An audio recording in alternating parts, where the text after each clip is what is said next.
There is a place, a realm, where striving ceases and sovereignty begins. It is not marked on a map, nor can it be reached by the strength of your will. It is the place where God takes over. And this Monday, that invitation is not offered to the strongest, the loudest, or the most accomplished, but to the willing. We spend our days trying to make life work. We plan, we hustle, we push forward in the name of purpose. But there comes a holy moment when God interrupts the builder and says, "Let me build the house now." That's the realm He is calling you into. Not just a realm of answers, but of surrender. Not just help from heaven, but rule from heaven. To enter that realm is not to lose yourself, but to find the version of you that was always meant to live under divine command. It is a space where peace is not the absence of problems, but the presence of a person. It is where the anxiety of control dies in the arms of a king who never needed your permission to be Lord. God does not take over where pride resides. He waits at the threshold of your yielded heart. He does not force His reign. He invites, and He is inviting now, this Monday. What if the breakthrough you're praying for is not delayed? It's simply waiting on your yes. What if the power of God is not absent? It's simply restrained by your grip on the wheel. God is not looking for co-pilots. He is not negotiating territory with you. He wants full reign, full access, full authority. And when He takes over, things begin to move. Storms still, mountains bow, closed doors swing open. Not because you pushed harder, but because you let go sooner. There's a realm beyond mere belief. It is the realm of divine takeover. The realm where faith moves from words to surrender, where your plans yield to a better script, where His voice becomes your compass. You are not being invited to a concept. You are being summoned into a kingdom. One where your job is not to perform but to obey, not to achieve but to trust, not to lead but to follow. Let this Monday be more than the start of a new week. Let it be the end of your striving and the beginning of God's takeover. The invitation is on the table. Will you answer it? When God invites you into the realm where He takes over, He is not asking for partial control. He is asking for total surrender. This surrender doesn't begin when everything makes sense or when your plans have succeeded. It begins precisely when your control fails. We were not created to carry the full weight of our lives, to orchestrate every outcome, or to manipulate every variable. Yet, so often, we live as if everything depends on us. We try to fix what's broken, hold together what's unraveling, and direct what we were never designed to manage. But there comes a point, not of defeat, but of divine invitation, where God waits for you to say, "I can't do this anymore." That's not the end. That's where His takeover begins. Control is often our last idol. We may surrender sins, relationships, even dreams, but control feels too necessary, too intertwined with survival. Yet it is also the very thing that blocks the flow of divine intervention. God will not overpower your will. He will not invade a soul still clinging to the illusion of mastery. But when your plans collapse, your strategies fail, or your strength wears thin, that's not a punishment. It's permission. It's the space where God says, "Now that your hands are empty, I can fill them." When you reach the edge of your wisdom and strength, heaven doesn't panic. Heaven prepares. Because God doesn't start where you succeed. He starts where you surrender. His greatest works are born not in your best efforts, but in your deepest releases. The end of control is not the end of purpose. It is the transfer point, the sacred crossing where your leadership ends and His lordship begins. He doesn't need your resources. He desires your release. Sometimes we fear letting go because we equate surrender with chaos. But in reality, divine order cannot emerge until human order crumbles. When we step aside, we allow the divine hand to script what human hands cannot write. God's takeover is not violent or loud. It is gentle but undeniable. It changes atmospheres, shifts timelines, and moves mountains, not because we force it, but because we finally allowed it. You may find yourself in a season where everything feels fragile. The plans you thought were solid now seem uncertain. The future you painted with confidence now seems blurred. That's not failure, that's formation. You're not being punished. You're being positioned. God doesn't take over when we're at our strongest. He He takes over when we're finally still. When the noise of self-reliance fades, the whisper of divine strategy becomes clear. He won't fight you for the wheel, but the moment you release it, he'll steer the course in ways you never imagined. What often looks like delay is really God waiting for your surrender. We pray for miracles but hold tightly to the very things we need to lay down. We ask for direction but insist on setting the path. We want breakthrough, but we still want to control the method and timing. But when God takes over, he doesn't work through your terms. He works through his truth. He sees what you can't see, knows what you don't know, and loves you far more deeply than you love your own outcomes. So he waits. He watches. And when you stop striving, he starts moving. You were never meant to be the author of your destiny. You were meant to be the page. The ink is his grace. The hand is his will, and the story is more beautiful than what you would have written. But pages don't argue. Pages don't plan. Pages yield. When you stop needing to write the story and start trusting the author, you enter the realm where God takes over. This realm is not for the perfect, the elite, or the spiritually impressive. It's for the weary, the surrendered, the broken-hearted enough to let go. It is where the anxiety of outcomes is replaced with the peace of alignment. It is where the pressure to perform is replaced by the permission to obey, and it always begins at the end of control. Not because God wants you powerless, but because he wants you free. The moment you let go is the moment heaven begins to move in your place. In the realm where God takes over, there is no negotiation table, no contract to review, no terms to argue. There is only one language spoken, and that language is surrender. It is not the surrender of the defeated, but the surrender of the devoted. It is not about giving up, it is about giving over. Your will, your plans, your timing, your logic, and your limitations. In God's realm, victory is not found in conquest but in yielding. The moment you speak the language of surrender, heaven responds with authority. This kind of surrender cannot be faked, forced, or staged. It is not outward compliance while inwardly still clinging to control. True surrender happens deep within the soul, where the heart bows before the sovereignty of God and says, "Not my will, but yours be done." It's not a phrase of resignation, it's a declaration of trust. It is the voice of someone who has come to know that God's leadership is kinder than their own ambition, and his timing wiser than their own urgency. Many cry out for God to move. In their homes, their churches, their cities. But few are willing to surrender the space needed for him to reign. God doesn't fill what is already full of self. The realm where he takes over is not created by louder prayers or harder efforts. It is formed by hearts that are emptied of self and aligned with his will. Surrender clears the way. It silences the noise of control, ego, and fear, making room for the wind of the Spirit to blow freely. Surrender is not weakness. In fact, it is one of the most spiritually powerful acts a human can make. To surrender is to say, "I trust you more than I trust myself." It is to lay your Isaac on the altar without demanding the ram. It is to walk on water, because you'd rather sink with Jesus than sail without him. It is to give up your seat at the planning table and take your place at his feet. This realm does not require brilliance, performance, or perfection. It only requires one thing, a yes. In this divine realm, doors do not open through force, they open through yielded hearts. Miracles flow not to those who strive the most, but to those who surrender the deepest. The greatest breakthroughs are often not the result of persistent asking, but persistent yielding. God is not impressed by the strength of your grip. He is moved by the posture of your release. The tighter you hold your future, the less room God has to shape it. But the moment you say, "Lord, take it," you invite heaven to rewrite what you were trying to control. We often ask God for clarity, but God often waits for surrender. Why? Because clarity is not always what we need. Trust is.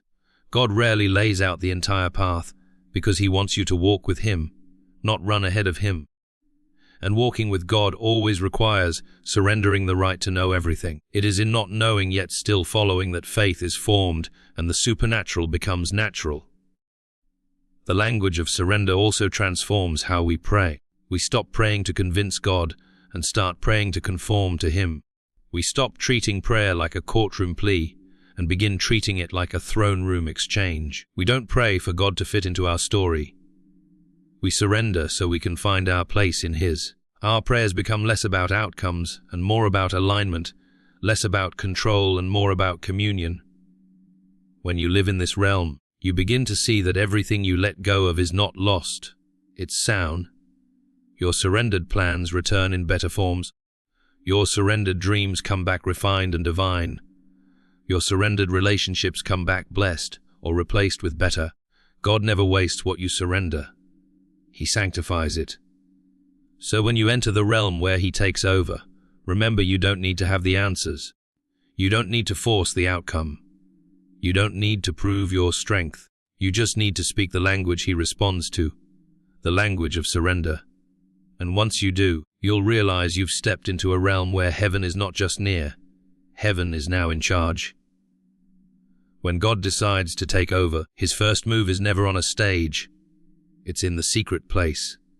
Long before you see His hand shift the external, He is already working in the internal. God's takeover is deeply personal before it ever becomes public. It starts in the quiet corners of your character, the hidden places of your heart, and the silent battles no one else can see. Before He displays His power through you, He perfects His image within you. We often desire the visible, the open doors, the platform, the breakthrough, the influence. But God desires the invisible first. His realm doesn't operate on spectacle, it operates on sanctification. He doesn't rush to give you visibility without first rooting you in intimacy. He prepares vessels, not just voices, and the preparation is almost always unseen. The most powerful transformations don't happen in front of crowds. They happen in caves, closets, and deserts. When God takes over, He begins by confronting what's private, the thought patterns you've hidden, the insecurities you've masked with confidence, the wounds you've tried to outgrow, and the fears you've disguised as ambition. He doesn't start by changing your surroundings, He starts by changing your soul. Because if God elevated you publicly before dealing with you privately, the pressure would crush what your private foundation couldn't carry. Think of Moses. Before he ever stood before Pharaoh, he stood before God alone in a burning bush moment. That takeover, the divine calling, the shift in direction, the unleashing of purpose, didn't begin in Egypt's palace but in a wilderness conversation. Or consider David. He was anointed king in the presence of his brothers, but it was the years of tending sheep, writing psalms, and fleeing Saul that forged the kingly heart within him. God's public victories always follow personal victories. The Goliath moment comes after the lion and the bear in secret. Many people want the crown without the cave. They want the miracle without the molding. But God's kingdom doesn't function like the world. In this realm, hiddenness is not punishment. It is preparation. Silence is not neglect. It is refinement. God's delay in public promotion is often His mercy, protecting you from stepping into a spotlight you're not yet surrendered enough to stand in. When the takeover is personal, you begin to change in ways that no one may immediately notice.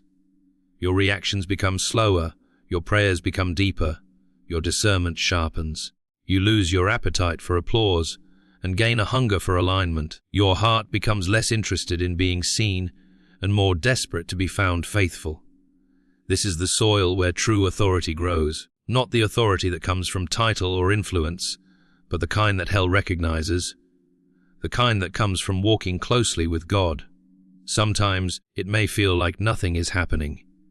You're obeying in private, forgiving in silence, trusting without recognition, but nothing looks different on the surface. Don't be discouraged. Heaven is watching, and the realm where God rules always honors those who yield in obscurity. God doesn't forget private obedience. What the world overlooks, heaven records. What people dismiss as just process, God calls the proving ground of kings and queens. And when the time is right, when the private takeover has reshaped your identity, reordered your priorities, and rooted your obedience, God will make it public, but not for your glory, for His. What you endured in the dark will become someone else's light. What you surrendered in silence will echo in generations.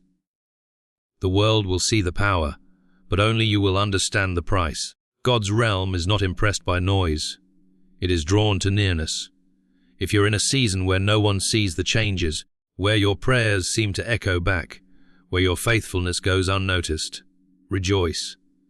You're right where the personal takeover is happening, and when God finishes what He started inside you, He'll have no hesitation revealing you to the world. Because by then, it won't be about you at all. It will be about Him fully having you. In the realm where God takes over, one thing becomes immediately clear. He doesn't share the throne. There is no co-rulership in the kingdom of heaven. No dual authority. No split decisions. God is not seeking a partnership where He leads sometimes and you lead other times. He is either Lord of all, or He is not Lord at all. The throne of your heart was crafted for one ruler, and until He sits there alone, His full reign cannot begin. We often approach God with a divided heart, wanting His will but also clinging to our preferences. We ask Him to move while we secretly hope He'll align with our plans. We declare Him king with our lips, while reserving areas of life that we keep under personal management. But the realm of divine takeover cannot operate that way. God doesn't occupy shared space. He enters when idols exit. He moves when control is released. He takes over when ownership is transferred. This is not because God is insecure or controlling. It is because He is holy. His throne is not a piece of furniture to be rented out when convenient. It is a place of sacred authority, and He will not sit beside ego, fear, pride, or ambition. He doesn't fight for dominance. He waits for surrender. He stands at the door and knocks, but He will not push past your decision to rule your own life. And the moment you try to sit beside Him, you'll feel the absence of His voice and the tension of misalignment. We live in a time where shared thrones are celebrated, where people want God's blessing without His boundaries, His peace without His process, His power without His presence. But God cannot bless what competes with Him. He will not endorse rebellion, even if it's dressed in religious language. He's not interested in being your assistant, your advisor, or your backup plan. He is Lord, or He is waiting. This truth is both sobering and liberating. Sobering because it calls for radical self-examination. It asks you to search your heart and ask, what have I placed beside Him? What voices compete with His word? What priorities have I exalted above His presence? But it is also liberating, because when God alone sits on the throne, everything else falls into place. Peace flows, not because circumstances are perfect, but because order has been restored. When the throne is occupied by the rightful king, confusion must bow, anxiety must flee, and fear loses its grip. God's refusal to share the throne is actually His greatest mercy to us. If He allowed us to rule alongside Him, we would sabotage our own lives. We would direct our paths into danger, misuse our influence, and chase outcomes that feed our ego but starve our soul. His insistence on sole rulership protects us from ourselves. He sees the road ahead. He knows the unseen battles. He understands the weight of glory. And only He is strong enough, wise enough, and holy enough to sit on the throne and bear the responsibility of governing your life. To live in the realm where God takes over is to daily dethrone yourself. It is to recognize that control is an illusion, and that leadership without submission is rebellion in disguise. It's not enough to give God Sunday mornings or spiritual moments. He wants Monday's decisions, Tuesday's worries, Wednesday's meetings, and every moment in between. The throne is not a church chair, it is the decision-making center of your life. It's where you choose what matters most, who you obey, and what voice gets the final say. When God alone rules, your life becomes a channel of His kingdom. You no longer react to culture. You respond to the King. You no longer chase approval. You walk in alignment. You no longer fear outcomes.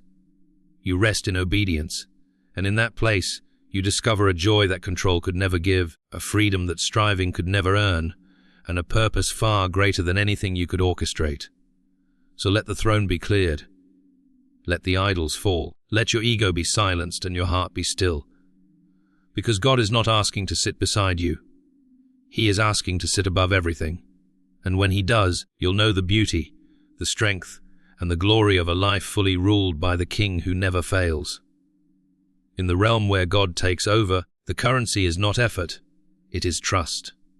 The pressure to perform, prove, and strive begins to lose its grip as peace moves in to take its place. This realm is not fueled by constant activity or visible success, but by quiet assurance in the sovereignty of God. Performance is the language of the world, always asking, "What have you done? What have you achieved? What do you have to show?" But peace is the language of the kingdom, whispering, "You are mine." That is enough. We live in a culture addicted to performance. From an early age, we are taught to earn approval, compete for attention, and measure our worth by outcomes. Even in spiritual spaces, we are tempted to treat our relationship with God like a stage, where our prayers must sound eloquent, our obedience must be impressive, and our calling must be seen to be valid. But in the realm of divine takeover, all of that breaks down. God is not impressed by your RA, He's after your rest. This doesn't mean that God calls us to laziness or apathy. Quite the opposite. But it means that our doing must flow from our being, not the other way around. When God takes over, the order is restored. Identity comes before assignment. Belonging comes before producing. And peace is not the reward for performance, it is the atmosphere of a surrendered life. The reason peace replaces performance in this realm is because performance relies on you, but peace rests in Him. Performance says, "If I do more, maybe I'll be enough." Peace says, "Because He is enough, I can rest." In this realm, your value is not determined by your output, but by your connection to the source. You don't have to hustle to prove your calling. You live from a place of already being chosen. You no longer live for approval, you live from it. When you operate from performance, anxiety becomes a companion. Every decision feels high stakes. Every delay feels like a failure. Every criticism feels like a threat. But when peace takes over, those fears begin to lose their voice. You no longer panic when plans shift, because you trust the one who holds the plan. You no longer burn out trying to make things happen, because you believe God finishes what He starts. You stop measuring your worth by how many people notice you, and begin finding joy in simply being faithful. God never asked you to be spectacular. He asked you to be surrendered. His invitation is not to be the star of the show, but to be a servant of the King. That's why, in His realm, peace is the new posture.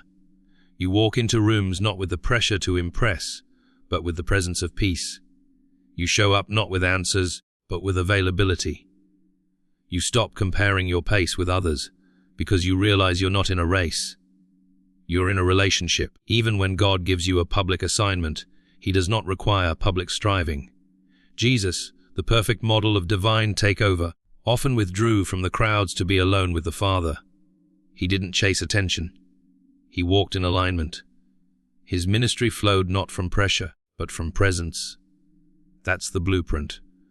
That's the rhythm of those who live in the realm where peace reigns. This peace is not passive. It's powerful. It anchors you in storms. It silences lies. It guards your heart when life feels out of control.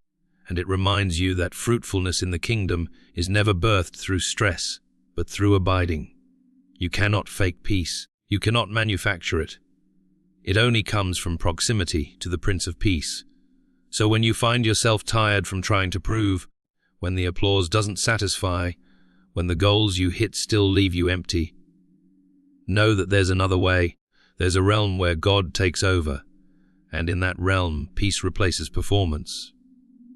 Not because you've earned it, but because He's enough. When He reigns fully in your heart, peace follows closely behind, not as a luxury, but as a sign that He is truly in control. In the realm where God takes over, power is not triggered by passion alone. It is unlocked by obedience. Obedience is the divine key that opens the floodgates of heaven's movement. It is not your talent, your charisma, or your vision that brings the kingdom near. It is your willingness to say, yes, when God speaks, even when nothing makes sense. God does not require perfection to move. He looks for obedience, not delayed obedience, not partial obedience, but immediate, quiet, costly obedience. This realm is different from the one we're used to. In the world, action is driven by outcomes. We move when we can measure. We obey when we understand. We act when we can predict results. But in the kingdom of God, obedience precedes explanation. Instructions often come without blueprints. Directions often arrive without details. And yet, this is the way the realm operates. Heaven doesn't wait for your clarity. It waits for your compliance. Obedience is not merely doing what God says, it's doing it when He says it, how He says it, and because He says it. The moment you obey, even in the smallest thing, something begins to shift. You might not see it yet in the natural, but something moves in the unseen. Obedience is a spiritual trigger. It releases divine backing, accelerates heavenly timing, and invites God's full involvement into your reality. Think of Abraham. God told him to go. No map, no final destination, just a command. Go to the land I will show you. Abraham's obedience unlocked a covenant that changed history. Or think of Peter. When Jesus told him to cast his net on the other side, it sounded foolish, but obedience brought in a miraculous catch. The sea hadn't changed. The nets hadn't changed. The fish had always been there. The only difference was obedience. And the same is true for us. We often pray for God to take over our lives, but then ignore the very step He's asking us to take. We ask for breakthrough, but delay the call. We ask for clarity, but resist the next act of trust. The kingdom doesn't advance on good intentions. It advances on obedience. Your miracle may not be waiting in the distance. It may be waiting on the other side of your obedience. One step can shift the atmosphere. One yes can move heaven. Obedience activates the takeover because it is the language of trust. When you obey, you're declaring with your actions, I believe you are who you say you are, even if I don't see it yet. Obedience is not about being robotic. It's about being relational. It's not rooted in fear, but in love. Jesus said, if you love me, keep my commandments. In other words, love that trusts will always produce obedience that responds. The beauty of this realm is that obedience doesn't just change your direction. It transforms your heart. With every yes, you're reshaping the way you think, breaking free from fear, and aligning more deeply with the heart of God. Obedience builds momentum. The more you obey, the more clearly you hear. The more you trust, the more freely He moves. You begin to recognize that obedience isn't a task. It's an invitation into deeper intimacy. And here's the mystery of divine takeover. God never forces it. He waits for your yes. He could override your choices, but He honors your freedom. Yet when you say yes, when you give Him the full right to direct your steps, you begin to see His fingerprints on every detail. Peace increases, doors open, delay turns into direction, all because you obeyed. The realm where God takes over is built on obedience, not applause. It may not look dramatic, it may not impress others, but it's powerful. It is in that simple step, that silent surrender, that hidden act of faith, where God begins to take over. He steps in fully where you step back faithfully. And once obedience is activated, there's no limit to what God can do through a surrendered heart. In the realm where God takes over, everything you thought you knew about winning gets turned upside down. Here, victory is not measured by applause, achievement, or visible results. It is not about coming out on top, proving others wrong, or checking off spiritual goals. In this sacred realm, victory is redefined, not as the outcome you imagined, but as the obedience you offered. God's realm doesn't reward those who win in the eyes of men, but those who are faithful in the eyes of heaven. This redefinition feels uncomfortable at first. We are taught from childhood that success is about numbers, noise, and recognition. More followers, more money, more status. These are the trophies of the earthly system. Even in spiritual settings, we carry this mindset. We think a great sermon is one that goes viral. A faithful life is one that's widely admired, and a powerful testimony is one that ends with undeniable breakthrough. But in God's realm, a great sermon is one spoken in obedience, even if no one claps. A faithful life is one that says yes to God in private, and a powerful testimony often begins with pain, silence, and surrender long before there's any happy ending. Victory in this realm looks like obedience when you don't understand the assignment. It looks like trust in the middle of uncertainty. It looks like worship when you're surrounded by disappointment. Victory isn't always loud. Sometimes it's a quiet yes, through tears. Sometimes it's just getting up and trying again when quitting would be easier. And sometimes it's simply choosing to believe that God is still good, even when you don't see how. When God takes over your life, He doesn't just change your destination. He changes your definitions.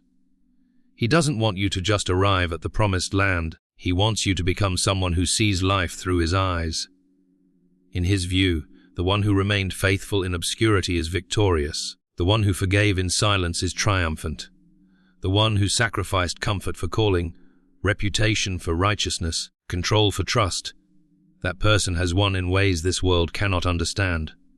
God's kind of victory also stretches beyond circumstances. In this realm, you can lose something and still be winning.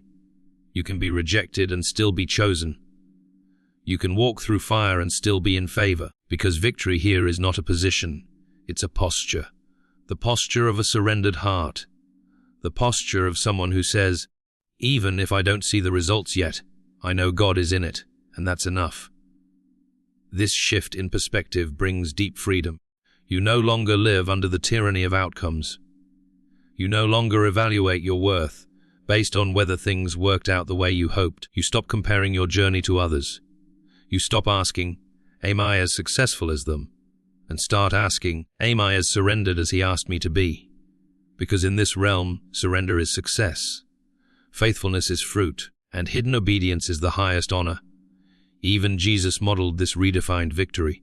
On the cross, bruised, mocked, abandoned, He didn't look victorious. But it was in that exact moment, when the world saw defeat, that heaven saw triumph. The resurrection was proof, but the cross was victory. Why? Because He obeyed. Because He drank the cup. Because He said, not my will, but yours be done. That's what victory looks like in the realm where God takes over. If you've been walking faithfully, but feel like you're losing, take heart. If you've been obeying without visible results, don't quit. You may be standing in the exact place where God is redefining victory in your life. You are not behind. You are not overlooked. You are being refined, rewired, and realigned. The scoreboard of heaven looks nothing like the world's. Victory here is not about you being seen. It's about Christ being formed in you. And the deeper that work goes, the more unshakable you become. So keep showing up, keep obeying, keep walking even when the path is unclear. Because in this realm where God rules and reigns, you're already winning. Not because of what you've achieved, but because of who you're becoming.